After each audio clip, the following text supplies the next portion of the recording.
आज मैं आपको बताने वाला हूँ 10 ऐसे नेताओं के बारे में जो अपना ये एक राजनीतिक दर्द जिंदगी भर नहीं भूल पाएंगे। नंबर 10 पर आते हैं अखिलेश यादव जी। 2017 का साल याद कीजिए जब उत्तर प्रदेश की राजनीति में एक ऐसा पारिवारिक ड्रामा चला जिसने बड़े बड़े धारावाहिकों को पीछे छोड़ दिया। चुनाव सिर पर थे और समाजवादी पार्टी के भीतर दिलचस्पी की जंग छिड़ी हुई थी। एक तरफ चाचा शिवपाल यादव जी और पिता मुलायम सिंह यादव जी थे, तो दूसरी तरफ अखिलेश यादव जी। टीवी पर सुबह से शाम तक बस यही चल रहा था कि पार्टी का सिंबल किसके पास रहेगा, गाड़ी की चाबी कौन रखेगा और साइकिल किस पटरी पर दौड़ेगी। अखिलेश यादव जी ने पार्टी पर कब्जा तो जमा लिया, लेकिन अपनों से लड़ाई का जो घाव उनके राजनीतिक करियर पर लगा, उसकी कीमत उन्हें 2017 के चुनाव में चुकानी पड़ी। बनी बनाई सरकार हाथ से निकल गई और बीजेपी ने प्रचंड बहुमत के साथ यूपी में कब्जा कर लिया। चुनाव हारने का दर्द तो हर नेता भूल जाता है, लेकिन जब अपनी ही साइकिल का हैंडल अपनों के खींचतान में टूट जाए तो वो टीस ताउम्र खत्म नहीं होती। अखिलेश यादव जी आज भी जब 2017 के उस घटनाक्रम को याद करते होंगे तो उन्हें यही मलाल रहता होगा कि अगर घर का क्लेश ना हुआ होता तो कहानी कुछ और होती। नंबर 9 पर आते हैं उद्धव ठाकरे जी। राजनीति में सत्ता जाना एक बात है, लेकिन जिस पार्टी को आपके पिता ने अपने खून पसीने से सींचा हो, वही पार्टी और उसका चुनाव चिन्ह आपके हाथ से छिन जाए, इससे बड़ा सियासी सदमा क्या हो सकता है। 2022 में महाराष्ट्र की राजनीति में जो भूचाल आया उसने उद्धव ठाकरे जी को कहीं का नहीं छोड़ा। एकनाथ शिंदे जी ने अपनी ही पार्टी के विधायकों का ऐसा बेड़ा पार कराया कि गुवाहाटी से लेकर मुंबई तक सन्नाटा छा गया। उद्धव ठाकरे जी देखते ही रह गए और उनकी मुख्यमंत्री की कुर्सी ताश के पत्तों की तरह ढह गई। दर्द सिर्फ सीएम पद जाने का नहीं था, असली कटार तो तब चली जब चुनाव आयोग ने पार्टी का नाम शिवसेना और ऐतिहासिक निशान धनुष बाण भी शिंदे गुट को सौंप दिया। मातोश्री के जिस दरवाजे से कभी महाराष्ट्र की राजनीति के फरमान जारी होते थे, उसी मातोश्री का वारिस अपनी ही पहचान के लिए अदालतों के चक्कर काटने पर मजबूर हो गया। अपनों की बगावत और विरासत छिन जाने का यह जख्म उद्धव ठाकरे जी के दिल से ताउम्र नहीं जाएगा। नंबर 8 पर आते हैं तेजस्वी यादव जी। बिहार की राजनीति में 2020 का विधानसभा चुनाव एक ऐसा मोड़ था जहां तेजस्वी यादव जी मुख्यमंत्री की कुर्सी के इतने करीब पहुंच गए थे कि शायद उन्होंने अपने भाषणों की बधाई की पंक्तियां भी सोच ली थी। उन्होंने अकेले दम पर पूरा चुनाव प्रचार अपने कंधों पर उठाया। रैलियों में युवाओं का जन सैलाब उमड़ा और जब नतीजे आए तो राष्ट्रीय जनता दल सबसे बड़ी पार्टी बनकर उभरी। लेकिन फिर क्या हुआ, महज कुछ सीटों के मामूली अंतर ने उनके सारे सपनों पर पानी फेर दिया। एनडीए ने जादुई आंकड़ा पार कर लिया और तेजस्वी यादव जी दूल्हा बनते बनते सिर्फ बाराती बनकर रह गए। राजनीति में हारना उतना तकलीफदेह नहीं होता जितना जीत के दरवाजे पर पहुंचकर बाहर कर दिया जाना। तेजस्वी यादव जी को जब भी 2020 का वो चुनाव याद आता होगा तो उन्हें बस यही लगता होगा कि अगर 10-12 सीटें और मिल गई होती तो आज बिहार के मुख्यमंत्री का ताज उनके सिर पर होता। नंबर 7 पर आती हैं मायावती जी। 2007 का वो दौर याद कीजिए जब सोशल इंजीनियरिंग के दम पर मायावती जी ने उत्तर प्रदेश में एक छत्र राज कायम किया था। ब्राह्मण और दलित समीकरण का ऐसा मेल बिठाया कि विरोधियों के तोते उड़ गए और बीएसपी ने अपने दम पर पूर्ण बहुमत की सरकार बनाई।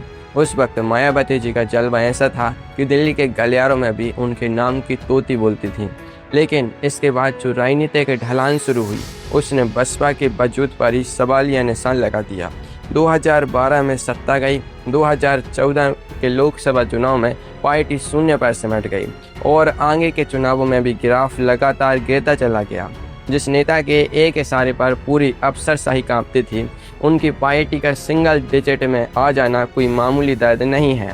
राजनीति में अर्श से फर्श तक का सफ़र इतनी तेज़ी से तय होना, यह शायद खुद बहन जी ने भी कभी सपने में नहीं सोचा होगा। ठहरी, क्या आप लोग को लगता है कि सत्ता छिन जाने से बड़ा कोई राजनीतिक दर्द नहीं होता?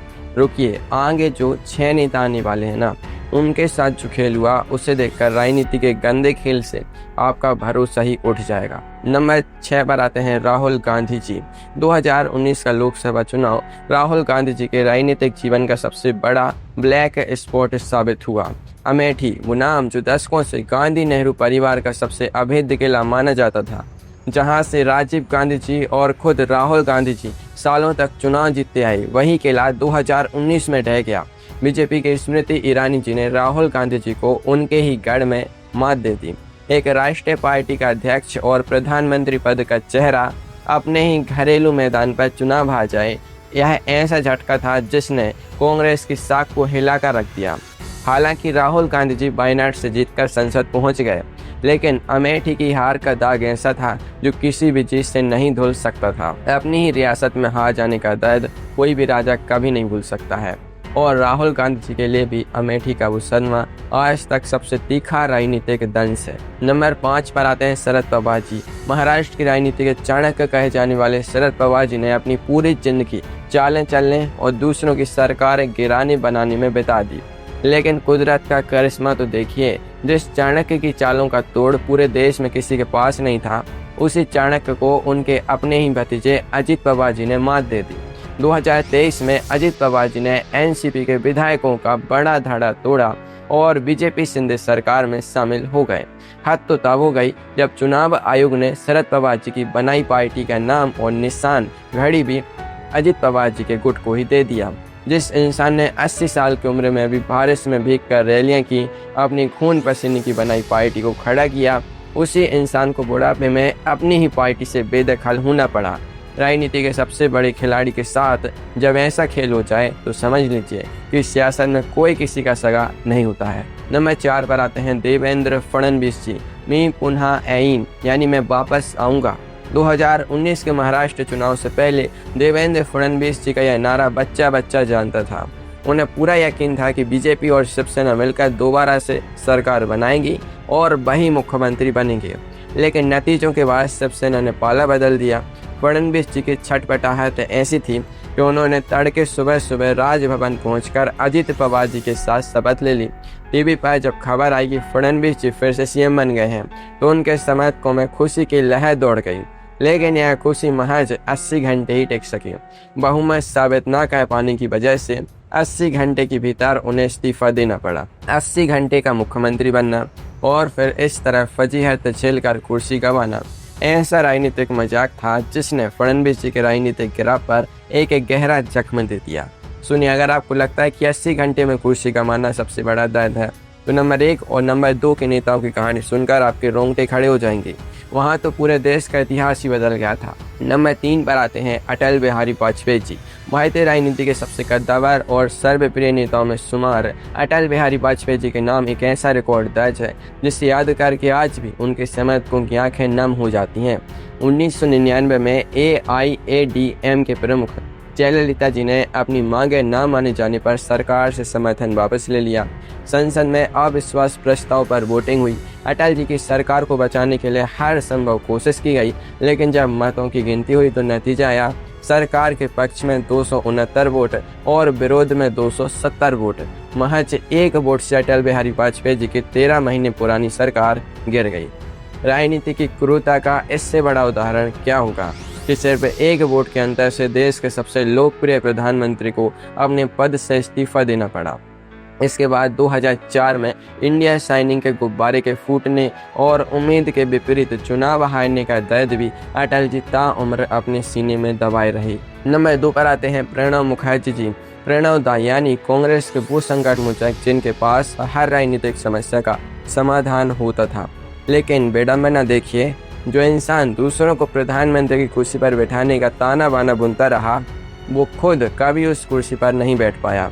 1984 में इंदिरा गांधी जी की दुखद हत्या के बाद प्रणब मुखर्जी जी वरिष्ठता के हिसाब से प्रधानमंत्री पद के सबसे स्वाभाविक दावेदार थे, लेकिन बाजी राजीव गांधी जी मान ले गए।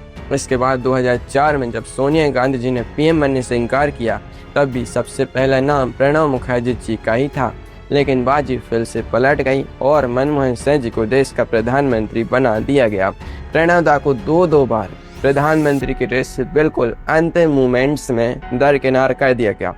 हालांकि बाद में उन्हें देश का राष्ट्रपति तो बनाया गया, लेकिन एक मचे हुए नेता के दिल से किसी कोने में प्रधानमंत्री न बन पाने की कसक हमेशा बनी रही। नंबर 1 पर आते हैं लाल कृष्ण आडवाणी जी। भारतीय जनता पार्टी को 2 सीटों से उठाकर सत्ता के शिखर तक पहुंचाने वाले, रथ यात्रा निकालकर पूरे देश में हिंदुत्व की लहर पैदा करने वाले लौह पुरुष लाल कृष्ण आडवाणी जी का राजनीतिक दर्द भारतीय इतिहास का सबसे बड़ा सन्नाटा है। जिस इंसान ने अपना पूरा जीवन बीजेपी को खड़ा करने में लगा दिया, जिसने वाजपेयी जी के बाद पार्टी की कमान संभाली, वो इंसान जिंदगी भर सिर्फ भावी प्रधानमंत्री ही बनकर रह गया।